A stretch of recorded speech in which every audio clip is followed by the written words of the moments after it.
Hello everyone, hope you are doing great. तो ये video होने वाला है नीट यूजी की काउंसलिंग जो कि 21 जुलाई से होने वाली है। तो बेसिकली कई बच्चे कंफ्यूज हैं बिकॉज उनका रैंक लो है कि that they should participate in counselling और नॉट, राइट।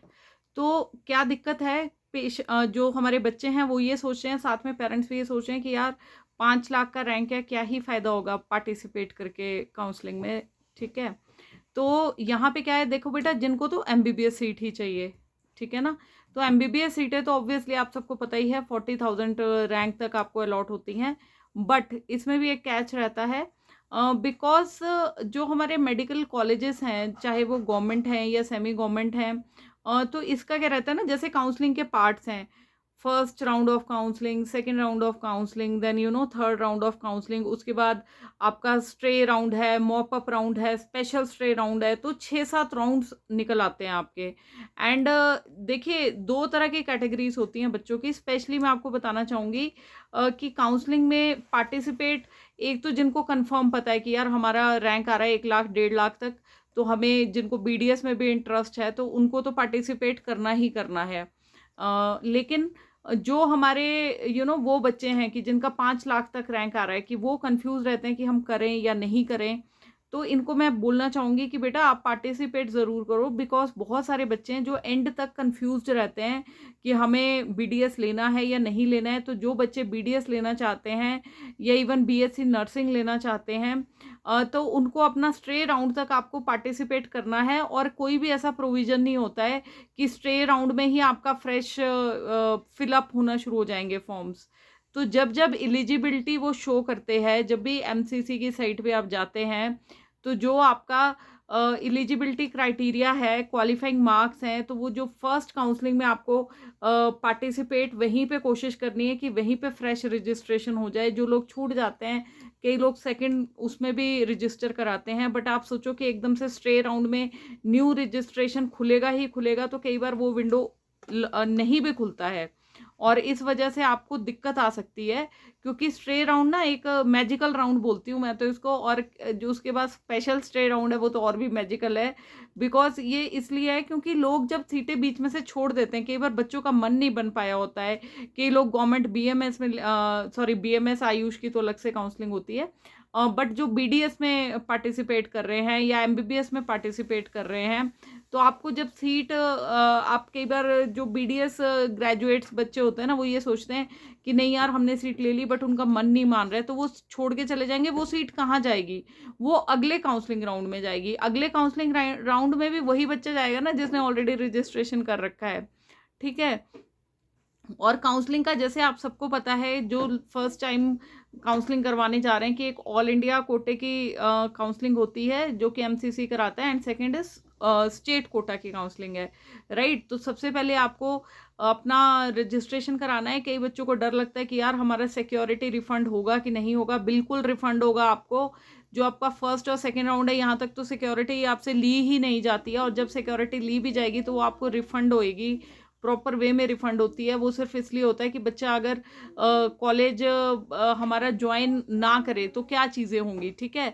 तो वो सीट वेस्ट ना जाए, इसलिए आपसे सिक्योरिटी ली जाती है, बिकॉज ताकि एक बच्चे को भी बाउंडेशन रहे, ठीक है।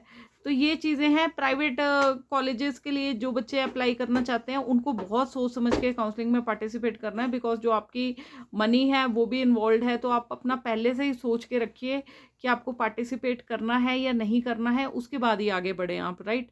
कंफ्यूज स्टेट ऑफ माइंड में नहीं जाना है। तो अभी भी 21 से काउंसलिंग है, अभी भी आपके पास right now you have 2 days left कि हाँ यार आपने क्या डिसाइड किया है। तो अपना पहले आपने देखिए, और जो स्टेट की अलग से काउंसलिंग आनी है उसमें भी पार्टिसिपेट करना ही करना है।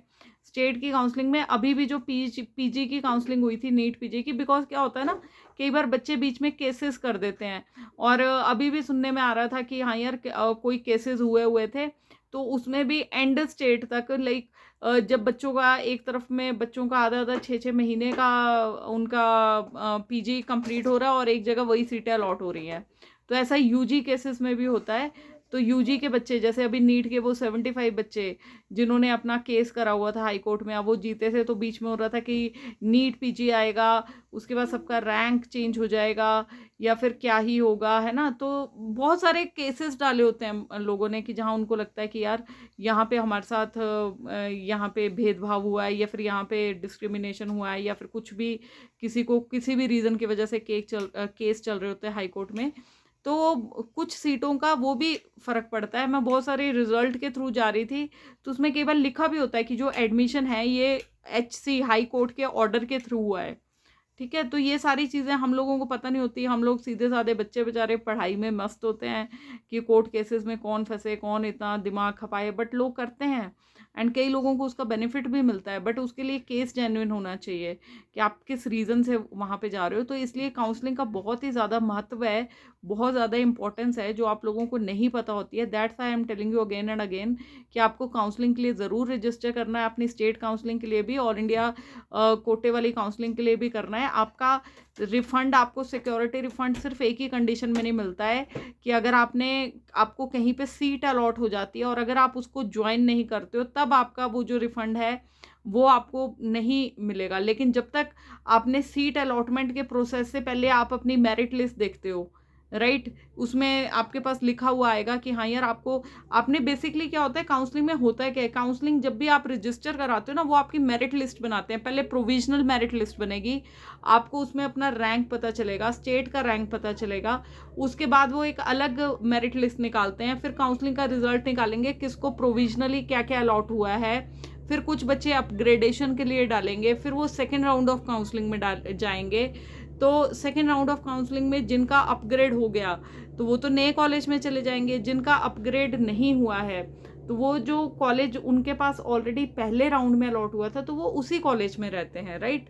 तो ये भी थोड़ा सा मैं आइडिया दे देती हूँ, बिकॉज देखो, जब फर्स्ट राउंड ऑफ काउंसलिंग हो गया, आपको कॉलेज अलॉट हो गया, मान लो अमृतसर, ठीक है, एक गवर्नमेंट कॉलेज अमृतसर आपको अलॉट हो गया, बट आप अमृतसर से खुश नहीं हो, आप जाना चाहते हो लाइक KGMU जाना चाहते हो आप, ठीक है, लखनऊ का जो टॉप मोस्ट कॉलेज है गवर्नमेंट का, वहाँ जाना चाहते हो, तो आपने अपग्रेड की ऑप्शन दे दी। तो आप जब सेकेंड राउंड ऑफ काउंसलिंग में जाओगे तो, लेकिन बात यहाँ पे एक और ध्यान देने योग्य बात है कि फर्स्ट राउंड में जो कॉलेज आपको अलॉट हुआ है वहाँ पहले आपको जाके ज्वाइनिंग देनी है, उनको जाके बोलना है कि मैं अपग्रेड के लिए अप्लाई कर रहा हूँ, राइट। उसके बाद फिर आप जब अपग्रेड के लिए अप्लाई कर दिया तो जो सेकेंड राउंड ऑफ काउंसलिंग है उसमें दो सिचुएशन आ सकते हैं कि या तो आपको अपग्रेड मिल जाएगा या नहीं मिलेगा। तो अगर तो आपको अपग्रेड मिल गया KGMU, तो आप पहले अपने फर्स्ट वाले कॉलेज में जाएंगे, वहाँ से जाके अपना रिलीविंग लेटर लेंगे, उनको बताएंगे कि अब मैं सेकंड कॉलेज में जा रहा हूँ, फिर वहाँ पे जाके आप ज्वाइन कर लेंगे, तो प्रोसीजर क्लोज हो गया। सेकंड क्या चीज़ हुई कि आपको अपग्रेड में कुछ नहीं मिला है, तो ऑलरेडी जहाँ पे आप कॉलेज में गए हो फिर आप अपने डॉक्यूमेंट्स वहीं पे सबमिट करा दोगे, वहाँ एडमिशन ले लोगे, ओवर। अब जिन बच्चों को सेकेंड राउंड ऑफ काउंसलिंग में भी कुछ भी अलॉट नहीं होता है तो वो फिर थर्ड राउंड ऑफ काउंसलिंग में बताएंगे आपको।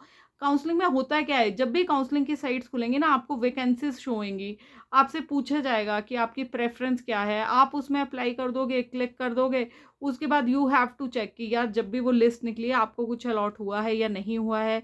जिन बच्चों को अलॉट हो जाता है वो कॉलेज में जाके, वहाँ पे जाके इंटीमेशन दे देते हैं कि हमने ज्वाइन करना है या नहीं करना है, राइट। और जिनको अलॉट नहीं हुआ है तो फिर वो अगले अगले स्टेप्स जो हमारे काउंसलिंग के होते हैं उसमें जाते हैं। और अगर क्लैरिटी के साथ वीडियो चाहिए तो बेटा एक मैं अच्छे से फ्लो चार्ट वाली वीडियो बना दूंगी, अगर किसी को डाउट है तो you can put that in comment section. And बाकी भगवान सबका भला करे। हर हर महादेव, जय श्री राम, गुड लक बच्चों।